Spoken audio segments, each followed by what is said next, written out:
ఈ ఎన్క్రోచ్మెంట్కి సంబంధించి మేము లీడ్ తీసుకున్నాక చిత్తూరులో కూడా అంతకుముందు చేసిన మినిస్టర్స్ కూడా ఈ డిపార్ట్మెంట్ హెడ్ చేసిన వాళ్ళు ఇది వాళ్ళ సొంత ఆస్తిలాగా వాళ్ళు ఎన్క్రోచ్ చేశారు.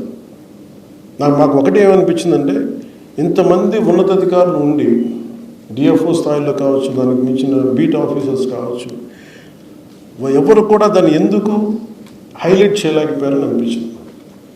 కనీసం దాన్ని ఎందుకు దీన్ని ఇంత బలంగా తీసుకురాలేకపోయారు, పబ్లిక్లోకి ఎందుకు తీసుకురాలేకపోయారు అనిపించింది. అందువల్ల ఏంటంటే మీ ప్రథమ బాధ్యత, మనందరి ప్రథమ బాధ్యత to protect the forest.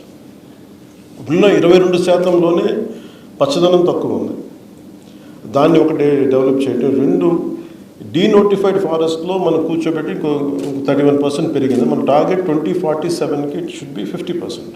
But it is a tough challenge. అది అంత తేలికేంది కాదు. But we will come together, will work together, will see how we can take it forward. So main encroachments లేకుండా మీరు చాలా ధైర్యంగా ఎక్కడ ఎన్క్రోచ్మెంట్స్ ఉన్నా with the help of revenue department or police officials, అలాగే మీకు విధి నిర్వహణలో మీకు ఎలాంటి ఇబ్బందులు ఉన్నా మీరు ఉన్నతాధికారులకి, మీ డిపార్ట్మెంట్ అధికారులకే కాకుండా you can personally reach out to me, I'm available.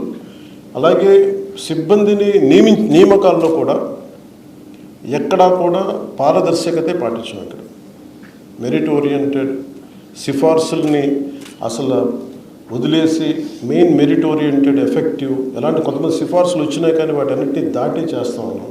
So I want to give you the assurance to all the dynamic officials that we are there to stand by you. I'll be personally there to stand by you, apart from all the officials of great integrity sitting on this dais.